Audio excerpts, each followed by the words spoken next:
अस्सलामुअलैकुम, मैं हूं ऑन अली एक और प्रोडक्ट रिव्यू के साथ हाजिर खिदमत हूं। आज जिस प्रोडक्ट का हम रिव्यू करने जा रहे हैं वो है वाटरमेलन। तो भाई इस प्रोडक्ट में बेसिकली 3 वेरिएंट्स आते हैं। एक डार्क ग्रीन है इस तरह का, एक लाइट ग्रीन होता है बहुत ज़्यादा, आपने वो भी देखा होगा, और एक स्प्रे ग्रीन है, उससे आपने बच कर रहना है। और जब भी आप ये लेने जाएं तो आपने कंपनी की सील ज़रूर चेक करनी है, इस तरह की होनी चाहिए येलो। और एक चैनल पर मैं ये भी देख रहा था कि अगर इसकी ये जो नाफ है ना, ये अगर प्रॉपरली सेपरेटेड है तो फिर इसका मतलब ये पका हुआ है। अगर ये कच्ची कच्ची है, थोड़ी सी बाहर निकली हुई है, तो फिर ये पका हुआ नहीं है। उसके बाद आपने इसको थोड़ी सी 2-4 चपेड़ें भी मारनी है और चेक करना है कि अगर ये बेसी साउंड है इसकी तो इसका मतलब ये अंदर से पका हुआ है। तो भाई आप बात कर लेते हैं इसके साथ आने वाली एक्सेसरीज की। इसके साथ आपको सबसे पहले ये एक चाकू देखने को मिल जाता है जिससे आप इसको टक लगाकर पीस बाहर निकालेंगे। दूसरी चीज जो आपको इसमें देखने को मिल जाती है वो है ये टिश्यू, ताकि आप टक लगा के जो पीस बाहर निकालेंगे उसको इससे टच करें और देख लें कि अगर कोई इसमें कलर आ गया है तो फिर इसका मतलब है कि इसमें कलर डाला गया है। And last but not the least, इसके साथ आपको एक काले नमक का डब्बा देखने को मिल जाता है ताकि आप इस पर छिड़क कर मजे ले लेकर खा सकें। तो अब करते हैं इसकी प्रॉपर अनबॉक्सिंग। अब मैं इसको टक लगाता हूं। बिस्मिल्लाहिर्रहमानिर्रहीम। ये मैं बाय द वे पहली दफ़ा लगा रहा हूँ, थोड़ा सा टेढ़ा आगे, इस तरह और इस तरह। तो जी डब्बा हमने ऑलमोस्ट इसका खोल लिया है। अब देखते हैं अंदर इसमें से क्या निकलता है। थोड़ा सा इसको यूं भी कर लें ताकि आराम से बाहर आ जाए। तो जैसा कि आप देख सकते हैं कि पीस सही तरह नहीं निकला, शायद मैंने इसको टक सही तरह नहीं लगाया। अब इसको हम टिश्यू लगा कर देखते हैं। ये मैंने इसको टिश्यू लगाया, माशाल्लाह वाज़े आपको इसमें कलर की भरमार है, माशाल्लाह कलर की भरमार है। अब मैं ये बिल्कुल एक रैंडम दुकान से लेकर आया हूँ। तो भाई ये वाटरमेलन तो कलर से भरपूर है, टिश्यू पूरा का पूरा लाल हो चुका है। अब बात ये है कि मैं जब पूछने जाता हूँ लोगों से, आधे लोग कहते हैं कि यार ये कलर तो होता ही है, वाटरमेलन का तो कलर होता ही लाल है तो वो तो टिश्यू पे लगेगा ही। लेकिन बहुत से लोग ये भी कहते हैं कि कलर बिल्कुल नहीं लगना चाहिए। अब मैं थोड़ा सा कंफ्यूज हूँ, मुझे इसके बारे में एक्सपर्ट डिटेल्स का नहीं पता, बट ये है कि इसमें तो बहुत ज़्यादा कलर जो है इसमें लग चुका है और मुझे तो लग रहा है जैसे इसमें कलर है, क्योंकि जिस तरह से ये खुश्क हो गया है टिश्यू लगाने के बाद, इसका कलर भी उतर रहा है, लाल इसका जो कलर है वो कम हो रहा है अंदर से। तो इसका मतलब ये है कि कुछ तो गड़बड़ है। जैसा कि आप सब जानते हैं कि डॉक्टर अफान साहब ने एक वीडियो बनाई थी जो बहुत वायरल हुई थी, तरबूज के बारे में थी और उसके कलर के बारे में थी कि किस तरह से उसको कलर उसको लगाया जाता है।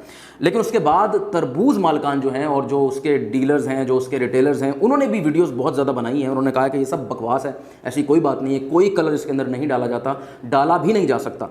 तो अब ये आई डोंट नो, अब ये तो एक्सपर्ट ही बता सकता है कि ये जो इतना सारा कलर इसको लग गया है, क्या वाकई इसमें कलर डाला गया था या फिर कोई और रीज़न है। हाउएवर यहाँ ये याद रखना बहुत ज़्यादा ज़रूरी है, मैं गूगल पर भी देख रहा था कि इंडिया का जो फूड सेफ्टी एंड स्टैंडर्ड्स का इदारा है, उनके मुताबिक अगर आपने ये देखना है कि आपके वाटरमेलन में कलर या केमिकल है या नहीं है, तो उसका तरीका वही है, आपने कॉटन स्वैब से या टिश्यू पेपर से चेक करना है। अगर कलर आ रहा है तो इसका मतलब केमिकल उसमें है। तो बहरहाल जब भी आपने मार्केट में जाना है तो आपने खाली ये नहीं देखना कि वो लाल है, बल्कि आप उसको टिश्यू लगा के भी चेक करें कि कहीं उसमें कलर तो नहीं ऐड हुआ हुआ। अब ये जिस तरह का कलर ऐड हुआ हुआ है ये तो मुझे लग ही नहीं रहा कि जैसे ये कोई इसका नेचुरल कलर होगा, ये लग रहा है जैसे कि इसके अंदर कलरिंग हुई हुई है। तो बहरहाल मौसम के सारे फल खाएं, सारे फल एंजॉय करें, लेकिन अपनी सेहत का ज़रूर ख्याल रखें। दूसरी बात जो मैंने करनी थी वो ये कि कुछ दिनों पहले आपको मालूम है कि शिराजी जो बच्चा है उसकी एक न्यूज़ आई थी कि उसने व्लॉगिंग को छोड़ दिया और पढ़ाई की वजह से छोड़ दिया।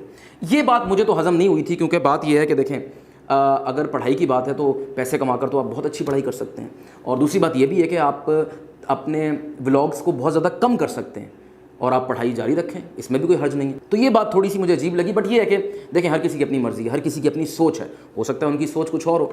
लेकिन आज जो मैंने एक क्लिप देखा उसके बाद मुझे सारी सिचुएशन समझ आई कि न्यूज़ असल में वो नहीं है। असल बात ये है जो उनके फादर ने बताई है, उस क्लिप में मैंने सुनी, वो ये है कि उन्होंने कहा कि व्लॉगिंग से पहले शिराजी कुछ और था, व्लॉगिंग के बाद वो बच्चा चेंज हो गया, उसका बचपना जो है वो उससे छिनने लगा।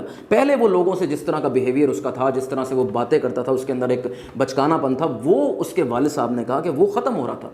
तो ये एक वजह थी जिसकी वजह से व्लॉगिंग को उससे थोड़ा दूर किया जा रहा है। और दूसरी बात उन्होंने पढ़ाई की भी की। तो भाई मैं तो इस बात से बहुत ज़्यादा इंप्रेस हुआ कि एक इंसान जो गिलगित बल्तिस्तान में रहता हो, जिसने गुर्बत देखी हो और वो ख़ुद भी गुर्बत में पला बड़ा और उसका बच्चा भी बड़ा उसी में हो रहा था, अचानक उनके पास करोड़ों रुपए आ गए। लेकिन उस बंदे ने, वो कितना ज़ीरक इंसान होगा जिसने ये सोचा कि इस पैसे से ज़्यादा इंपॉर्टेंट है मेरे बेटे का बचपना, उसका लाइफ एक्सपीरियंस, उसका बचपना कहीं ना छिन जाए। तो वो जो एक्सपीरियंस है वो उसका कहीं ख़राब ना हो जाए।